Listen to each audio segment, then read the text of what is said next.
ठीक है। बिस्मिल्लाहिर्रहमानिर्रहीम। अच्छा, सबसे पहले मैं शुरू करूँगा कि मैंने ना कैटालैटिक में फर्स्ट जनवरी को आया था 2023 में। तो तकरीबन 1 साल से ऊपर हो गया अरसा। तो काफ़ी कुछ सीखने को मिला। मेरा पहला प्रोजेक्ट था जो था ना वो फार्माजन में ही था। तो अभी भी चल रहा है, एंड पे है। इंशाल्लाह हम इसको नेक्स्ट वीक में ख़त्म कर देंगे। और आगे और प्रोजेक्ट्स हमारे मैंने किया, यूनिवर्स का किया, हुंडई निशात जो है फैसलाबाद, वो भी कैटालिटिक के साथ किया। तो काफ़ी कुछ जो है ना इन प्रोजेक्ट्स में मुझे टीम के साथ सीखने को मिला।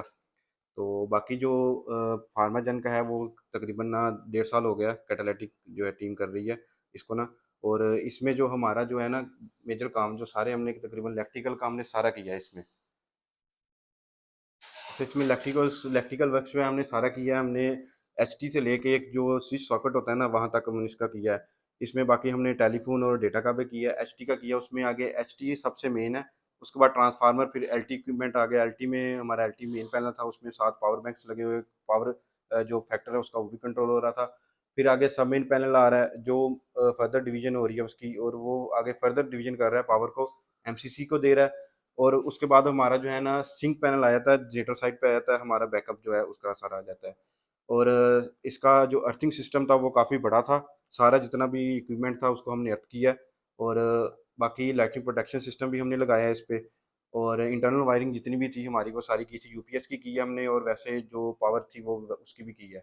और टेलीफोन और डेटा जो है उसका भी हमने इसका सारा किया हुआ है।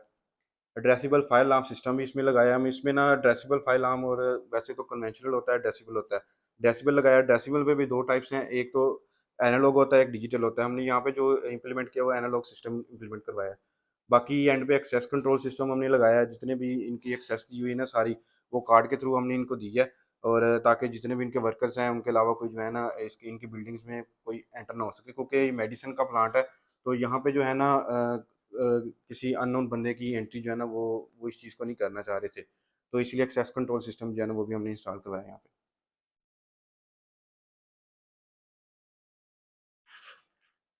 सबसे पहले जो है ना हमारा जब हम स्टार्ट से करते हैं ना एक साइड से, तो एचटी पैनल जाता है हमारा। एचटी पैनल में जो है ना वो कंट्रोल कर रहा है, डिस्ट्रीब्यूट कर रहा है। आगे हमारी जो पावर सप्लाई हम मेन वापडा से ले रहे हैं ना, वो ये ट्रांसफार्मर को दे रहा है। उसमें अब ये मॉनिटर भी कर रहा है उस चीज़ को कि इसकी जो है कितनी आ रही है सप्लाई, एफिशिएंट है, इसमें कोई इशू तो नहीं आ रहा। आइसोलेशन भी हम करते हैं। आइसोलेशन ये है कि अगर हम आगे हमने ट्रांसफार्मर पे या आगे हमने प्लांट में कहीं मेंटेनेंस करनी है और हमें शुरू से सप्लाई कट ऑफ करनी है, तो हम एचटी से उसको बंद कर देंगे। और उसको हम मेनली जो सेफली जो है ना हम वहाँ पे काम कर सकते हैं। बाकी प्रोटेक्शन जो है ना, प्रोटेक्शन मैंने ये लिखी है इसमें ना, प्रोटेक्शन इसकी अपनी भी लगी हुई है। इसके अंदर वीसीबी लगा हुआ है, उसकी अपनी भी प्रोटेक्शन है। बाकी ये ट्रांसफार्मर को भी प्रोटेक्ट कर रहा है। इसमें ट्रांसफार्मर इस तरह कर रहा है कि ट्रांसफार्मर पे टेम्परेचर सेंसर लगा हुआ है और बुकल चली लगी हुई हैं। ठीक है, अगर ट्रांसफार्मर में कोई कोई भी इशू आता है, उसके ज़्यादातर जो इशू आता है ना वो ऑयल पे चला जाता है, हीटअप हो जाता है। और अगर वो ज़्यादा हीटअप हो जाता है, टेम्परेचर उसका एक लिमिट से अबव चला जाता है, तो जो एच टी पैनल है ना वो वीसीबी इसका जो है ना वो ट्रिप हो जाएगा, और वो सर्किट जो है ना कट ऑफ कर देगा। आगे बुकल से भी इसी तरह काम कर रही है, वो भी सिग्नल इसको देगी। तो ये यहाँ पे ना हमारे इंडिकेटर भी आ रहे हैं दोनों यहाँ पे, ये ऊपर। यहाँ पे टेम्परेचर और उसका बुकल से दोनों का सिग्नल आ रहा है। अगर कोई इशू आता है ट्रांसफार्मर में, तो ये जो है ना सप्लाई कट ऑफ कर देगा, और जो हमारा जो हम किसी एक्सीडेंट से बच जाएंगे इस चीज़ में। बाकी वीसीबी इसका है मेन, जो मेन पार्ट है इसका वो वीसीबी ही है। ठीक है, वीसीबी हम इस तरह के वैक्यूम सर्किट ब्रेकर है इसमें। और भी सर्किट ब्रेकर होते हैं हमारे इसमें। ये है कि इसमें हम वैक्यूम मीडियम के तौर पे यूज़ करते हैं, आर्क आर्क जो है ना उसको एक्सटिंग्विश करने के लिए। ठीक है ना। तो उसमें इस तरह का ये होता है। इसमें ना अब यहाँ पे ये हमारा ये वैक्यूम चैम्बर बना हुआ है इसका। ठीक है ना। ये इसके जो होते हैं ना ये जार्स जो होते हैं ये हमारे वैसे लग जाते हैं वहाँ पे पीछे 11 केवी के साथ जो लग जाते हैं। लेकिन जो हमारे एक होता है, इसमें दो कंटेक्स होते हैं, एक होता है मूवेबल, एक होता है फिक्स। वो दोनों जो होते हैं ना वो इस चीज़ में होते हैं वैक्यूम में, जहाँ पे हमारी आर्क जो होती है वो बनती है जब हम उसको लैदा करते हैं, या हम उसको क्लोज कर रहे होते हैं, ओपन कर रहे होते हैं। तो उसमें वैसे तो जो होता है ना जब ओपन हो जाता है ना तो वो 9 mm का डिस्टेंस होता है दोनों में। तो हमारे लिए तो मामूली सा है, लेकिन वो देखने के मतलब सप्लाई कट हो जाती है इससे। वैसे तो आर्क हो रही होती है, उसको वैक्यूम के थ्रू हम कर रहे होते हैं। इसके अलावा और भी होते हैं, SF6 होता है, और ऑयल भी होता है, गैस भी हम मीडियम के तौर पे यूज़ करते हैं, एयर भी यूज़ कर रहे होते हैं। आगे फर्दर हम देखेंगे कि हम एलटी पैनल जो है उसमें हमने एयर सर्किट ब्रेकर लगे हुए हैं, और आगे भी जो सबमेन पैनल है उसमें भी लगे हुए हैं। तो इसमें ये चीज़ है। बाकी इसमें मेन चीज़ है चार्जिंग और डिस्चार्जिंग इसकी। एक क्वेश्चन कर सकते हैं? जी सर, जी सर। एंड पे लेना तो एंड पे अभी लेना। बता दी कुछ नहीं। अच्छा, जो हम आग पंचिंग आप कह रहे हैं हाँ 9 जी। mm का डिस्टेंस है, आई थिंक वैक्यूम होने की वजह से नहीं वो आग जो है पंच हो जाता है, यानी कि जो आग खत्म, हाँ जी। इसका मैकेनिज्म ही शायद ये है कि वो वैक्यूम है तो उसमें वो सर्वाइव ही नहीं कर पाएगा ऐसी है स्पार्क जो सर। है। तो 9 mm का डिस्टेंस है और वैक्यूम है तो वो पंच हो जाएगा, ऐसे ही है। ऐसी है सर। तो फिर और 9 mm का डिस्टेंस देने की क्या जरूरत है? सर वो मूवेबल पार्ट है ना थोड़ा सा, तो वो इतना ही हो सकता है। अब देखिए ना, ये सिलेंडर इतना सा होता है, वहां पे इतना तकरीबन हो जाता है, तो हम उसको ज्यादा मूव नहीं कर सकते क्योंकि हमने वैक्यूम बनाया होता है। वो एक सिलेंडर बना होता है, वो क्लोज होता है, तो हम उसमें ज्यादा हम दूर नहीं लेके जा सकते ना, उसको खोल नहीं सकते ज्यादा। तो कॉन्टेक्ट हाँ में जी वो। मेक भी तो करना है ना, हाँ जी। वो तो तो और बाकी चार्जिंग इसमें मेन चीज जो होती है, मैंने भी वहां पे इस चीज को नोट किया कि चार्जिंग और डिस्चार्जिंग। एक बार बंदा जब ऑन करता है ना, तो ऐसा बंदा ना एक बार डर जाता है, काफी इसका आवाज होती है। तो वैसे तो ये मैकेनिकली भी है, ठीक है ना, अगर इसके अंदर इलेक्ट्रिकल मोटर भी लगी होती है, वैसे तो उससे चार्जिंग कर रहे होते हैं। अगर उसके साथ चार्जिंग नहीं हो रही होती तो हम मैकेनिकली इसको हैंडल के साथ चार्ज कर सकते हैं। तो बाकी चीज़ है कि जब हम चार्ज कर लेते हैं उसके बाद ही हमारा जो है ना, इसका जो कंटेक्ट्स आपस में क्लोज होते हैं, उसके बाद ही हम इसको ऑन कर सकते हैं। उससे पहले नहीं होता। यहाँ पे ये हमारा ना सिग्नल दे देता है चार्ज है, ये फिर हम पुश ऑन कर देंगे, यहाँ पे क्लोज का आ जाएगा कि हमारा वीसीबी ऑन हो गया हुआ है। बाकी ये है कि डिस्चार्ज भी इसको हम करना होता है। जब हम इसको करना होता है ना, तो हम इसको पुश ऑफ का बटन दबाते हैं तो ये डिस्चार्ज हो जाता है, ठीक है ना। जब ये डिस्चार्ज होता है, अब इसमें यह है कि डिस्चार्ज करना इसको लाजमी है, ठीक है ना। अब हम इसको डिस्चार्ज करे बगैर अगर हम इसको कर रहे हैं ना, तो उसमें ये एक्सीडेंट होने का भी खतरा होता है, क्योंकि चार्जेस होते हैं इसमें, जो इसका अंदर सिस्टम लगा होता है उसमें लगे होते हैं, तो उसमें काफ़ी बड़ा इशू आ सकता है। ये वैसे अगर आप डिस्चार्ज नहीं करेंगे तो ये बाहर ही नहीं निकलता रैक से ना यहाँ से, तो लेकिन अगर फोर्सफुली आप निकालने की कोशिश करेंगे ना, तो उसमें एक्सीडेंट का खतरा होता है इसमें। इसमें वो पैनल पे होता है ना कि अगर आउटगोइंग इनकमिंग आपकी ऊपर से आ रही है या नीचे से आ रही है, उन्होंने दी होती है। आपका ये है कि ये चीज़ आपकी जो है ना, ये सिर्फ आपकी बस बार जो पीछे लगी होगी उसके साथ कनेक्ट हो रहा है। जो असल चीज़ है ना इसकी जो सारी, वो इसके अंदर है, वैक्यूम के अंदर, वैक्यूम चैम्बर के अंदर है। आगे हमारा ट्रांसफार्मर है, जो फार्माजन में यूज़ किया ना, 3000 kVA का वो यूज़ कर रहे हैं। तो इसके साथ जो है ना, इसके फंक्शन तो सबको पता है कि फंक्शन हमारा स्टेप डाउन ये कर रहा है 11 kV को 440 में। और जो बाकी चीज़ें हैं इसके मेन पार्ट्स होते हैं, कोर होती है मेन, सबसे पहले प्राइमरी वाइंडिंग, सेकेंडरी वाइंडिंग्स होती है। और इसकी जो हमारे चीज़ है, हम बुशिंग है इसके ऊपर लगी ये वाली। और ये आउटलेट इसकी टर्मिनल्स हैं, आउटलेट टर्मिनल्स हैं। बाकी ये फिंजिज है, ये हमारा जो होता है ना कूलिंग सिस्टम के लिए यूज़ कर रहे हैं हम इसको। ऊपर कंजर्वेटिव टैंक है, ब्रीदर है इसका यहाँ पे। ये ब्रीदर जो है ना, ये हम यूज़ करते हैं इसको, ड्राई एयर जो होता है ना ब्रीदर, आपको पता ही है, सांस लेने के लिए। तो इसमें अंदर ना सिलिका जेल होता है, तो वो जो होती है ना, उसको मतलब जो मॉइस्चर वगैरह होता है ना हमारा हवा में, उस चीज़ को वो जज़ब कर लेती है। तो आहिस्ता आहिस्ता इसका, वैसे तो पिंक कलर होता है, मुझे लग रहा है शायद इसका ब्लू कलर हो जाता है। जब ये आहिस्ता आहिस्ता मॉइस्चर को ऑब्जर्व करता है ना, तो इसका कलर भी चेंज होता रहता है साथ साथ। बाकी इसमें हम कूलिंग सिस्टम जो यूज़ कर रहे हैं ना, ऑन एंड कर रहे हैं ऑयल नेचुरल, एयर नेचुरल। हम इसमें कोई मतलब ऑयल नेचुरल या एयर फोर्स भी होता है, हम वो नहीं चीज़ कर रहे, वो रेडिएटर लगता है या फैन लगता है उससे करते हैं। लेकिन हमारा जो है ना, ये इतना ज़्यादा बड़ा नहीं है, तो इसीलिए इसको ऑयल नेचुरल, एयर नेचुरल कर रहे हैं। जो ऑयल हीटअप होता है वो फिंजिस में आता है या ऊपर टैंक में चला जाता है, उसको एक्स्ट्रा जो है ना सरफेस मिल जाती है, एरिया मिल जाता है, तो वो एयर के साथ खुद ही जो है ना कूल होना, ठंडा हो जाता है उसमें। बाकी सेफ्टीज मैंने पहले भी बताई थी, वही है कि इसमें मेनली जो एक तो बकल्स ले है जो इस पे लगी हुई है, और टेम्परेचर सेंसर है। इसके अलावा अभी फिलहाल इन्होंने और भी लग जाती है, ओवरलोड लग जाती है, और भी चीज़ें लग जाती हैं, वो नहीं लगाई। सिर्फ दो सेफ्टीज इस पे काम कर रही हैं। आगे बस टाइप डक्ट है, ये लगाई हुई थी, मैंने ये कहा था कि एक नई चीज़ है, देख लेते हैं इसको। तो ये बहुत कम मिलती है, बड़े प्रोजेक्ट्स भी होती है, छोटे पे तो लगाते ही नहीं है। अच्छा, इसमें ये है कि ये बाहर जो इसका है ना, इसको हाथ लगा ले कोई इशू नहीं होता, चार्जेस होते हैं, अर्थ किया हो तो कोई इशू नहीं होता इसमें। इसका ऊपर इसका सारे ये ना, इसका एक शीट सी बनी हुई है, शीट स्टेनलेस स्टील भी होता है, और भी किसी की जो हम एल्यूमिनियम की भी लगा सकते हैं। उसके अंदर इंसुलेशन से लगी होती है इंसुलेटर, फिर उसके अंदर हम कॉपर की जो है ना डक्ट्स लगाते हैं, जो सारी होती हैं। बॉन्डिंग बार होते कहते हैं वैसे तो, कॉपर की होती है पट्टियां, वो लगा देते हैं उसके ऊपर, हमें इंसुलेट अच्छी तरह किया होता है। तो ये हमारी जा रही होती है जो आगे ना एलटी पैनल को हमारी सप्लाई दे रही है।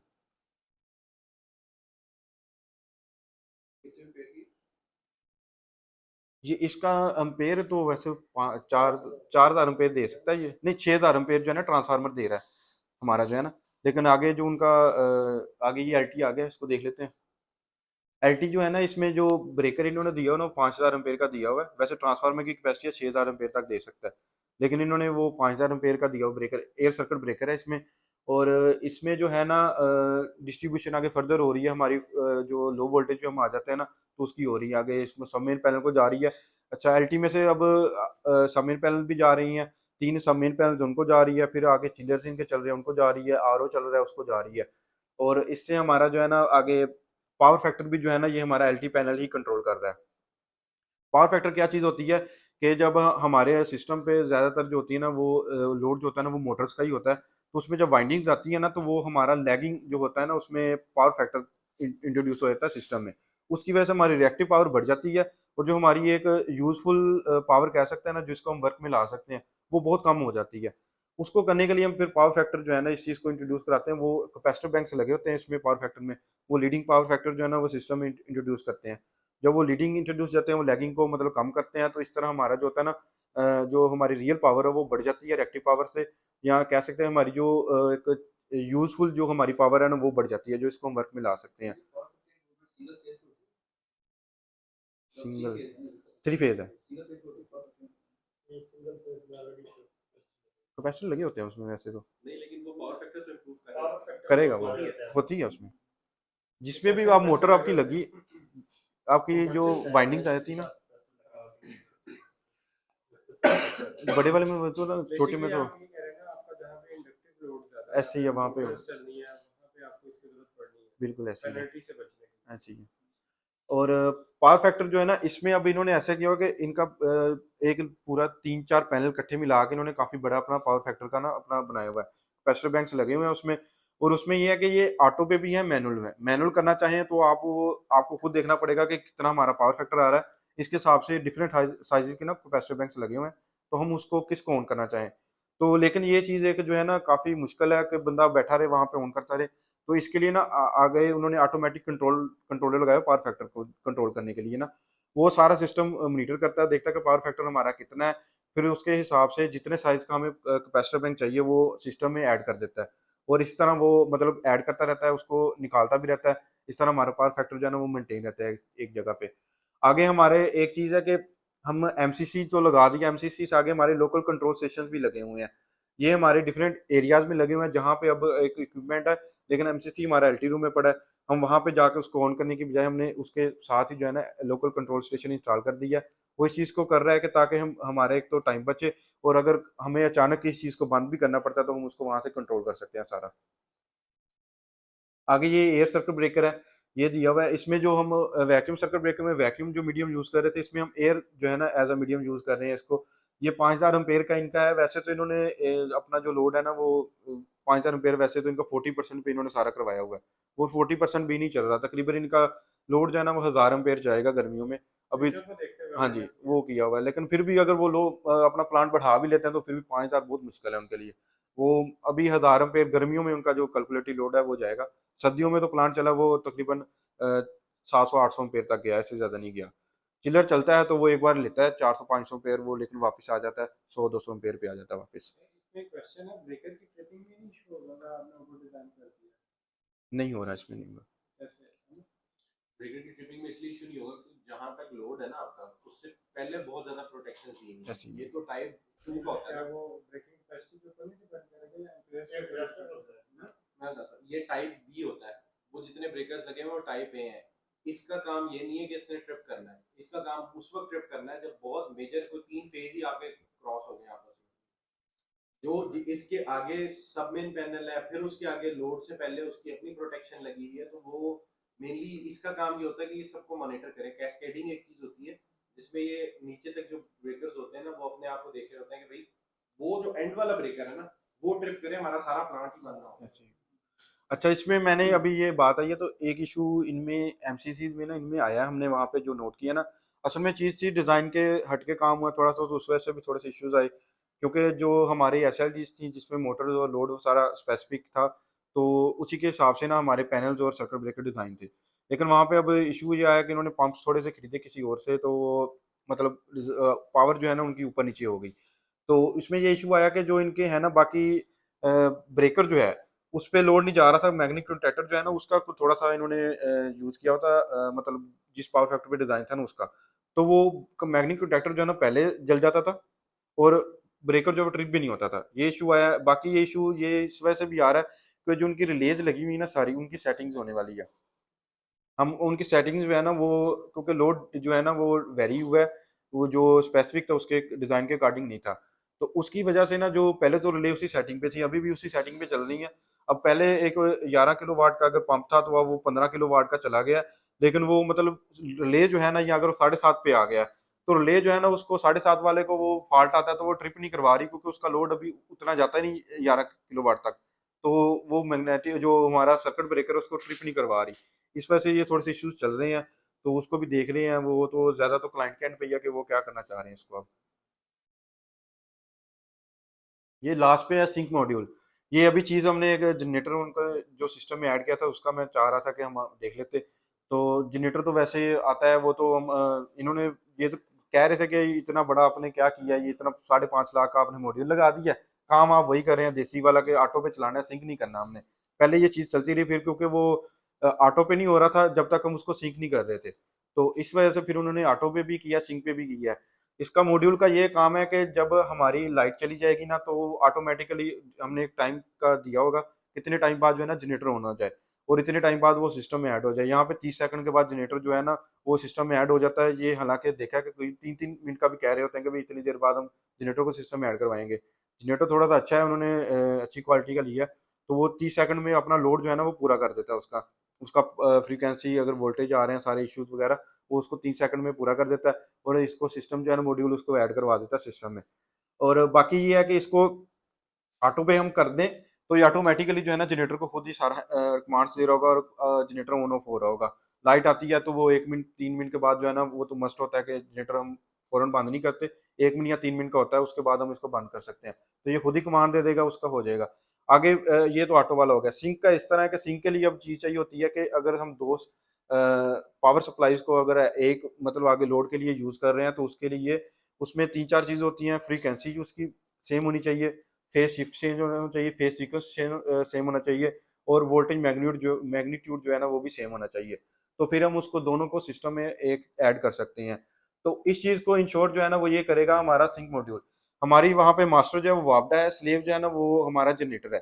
तो हम उसने जनरेटर को ही कमांड देनी है कि आपका वोल्टेज लेवल इतना होना चाहिए, फ्रीक्वेंसी इतनी भी कर दें। उस चीज को कंट्रोल करता है गवर्नर।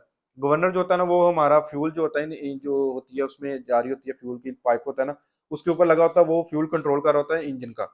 इंजन का जब फ्यूल कंट्रोल कर रहा है तो उसकी स्पीड वेरी करती है कम या ज्यादा, उसी हिसाब से हमारा वोल्टेज का मैग्नीट्यूड और वो दूसरा हमारा फ्रीक्वेंसी चेंज हो रही होती है। ज्यादातर तो फ्रीक्वेंसी इस पे होती है। आर्मेचर होती है शायद इसमें, उसको कमांड दे रहा होता है, उसके थ्रू हम वोल्टेज का जो है ना वो लेवल हम कम ज्यादा कर सकते हैं। केवीआर, केवीआर को के एवीआर, हाँ एवीआर ऑटोमेटिक वोल्टेज रेगुलेशन होती है उसमें। वो उस चीज को कमांड दे रहा होता है, और उस चीज से हमारा वोल्टेज जो है ना वो उससे कंट्रोल हो रहा होता है। बाकी ये है कि एक चीज वहां पे इन्होंने कही थी कि आज जिस तरह उनकी 8 बजे सुबह ना शटडाउन था बापडा का, तो हम चाह रहे हैं कि हमारा प्लांट चलता चलता रहे, उसमें किसी चीज का कोई डिस्टर्बेंस ना आए, हमारा प्लांट भी 5-10 मिनट के लिए बंद ना हो। तो इस चीज को उन्होंने कहा था कि फिर ये है कि आप ना सिंक करें, लेकिन सिंक इस तरह करें कि आप पहले खुद चला दें, ठीक है ना। उसको चला के आप, हमारी सेटिंग्स होती हैं इसमें मॉड्यूल में, हम 10% जनरेटर को सिंक करेंगे। 10% जब वो जनरेटर ऑन होगा ना, 10% वो ऐसा ऐसा सिंक करता जाएगा। वो ऊपर नीचे करेगा, उसकी वैल्यू सेट करेगा, फ्रीक्वेंसी की वोल्टेज की हर चीज सेट करके उसको 10% लोड तक ना, उसको साथ मतलब अब 10% लोड जो है ना वो हमारा जनरेटर पे चल रहा होगा। उसके बाद जब हम मेरे ये वाला बटन दबा देंगे ना, वो टोटली 100% जो है ना वो जनरेटर पे चला जाएगा। और इसके बाद जो है ना हमारी वापडा जो कट ऑफ हो जाएगी, और हमारा सारा सिस्टम जो है ना वो जनरेटर पे चला जाएगा। अब इस तरह अब अगर वापडा चली भी जाती है तो हमारा सिस्टम जो है ना उसमें कुछ कोई चीज का मसला नहीं होगा, हमारी डिस्टर्बेंस नहीं होगी। और बाकी अगर वापडा आ जाती है तो आप जो है ना इसको दबा देंगे तो ये वापस वापडा पे चला जाएगा। वैसे अगर वापडा खुद वैसे कट ऑफ करनी है, आप ऑटो पे सिस्टम है ना, तो वैसे तो हम नीचे से मैनुअल नहीं है। ऑटो पे हो तो यहाँ से मॉड्यूल से करते हैं, मैनुअल हो तो वहां पे पुश बटन लगे हुए हैं, वहां से ऑफ कर सकते हैं एसीबी को। वैसे अगर यहाँ से करना हो तो ये वाला बटन दबाएंगे तो हमारा जो है ना वापडा कट ऑफ हो जाएगी। इस तरह सिस्टम जो है ना वो मतलब ये है कि आगे हम बंद करना चाह रहे हैं ऑटो पे भी रहे, और हम सिस्टम बंद भी करना चाह रहे हैं, तो इस तरह हम यहाँ से कर सकते हैं। बाकी ये मैनुअली चलाना हो तो हम जनरेटर यहाँ से इसको कमांड देते हैं, और फिर हम ऑन ऑफ की ये दी हुई है कमांड, इससे हम ऑन ऑफ करते हैं इसको। बाकी आगे कोई चीज़ किसी को आइडिया है इस चीज़ का आगे, और मैंने अभी ये दिया है यहाँ पे, ये लास्ट था। तो कोई सजेशन देना चाहे, कोई चीज़ बताना चाहे, अगर मुझसे कोई गलती हुई है, कोई मतलब चीज़ रह गई है, वो फर्दर आगे ऐड करना चाहता है तो वो बता सकता है अपना। माशाल्लाह।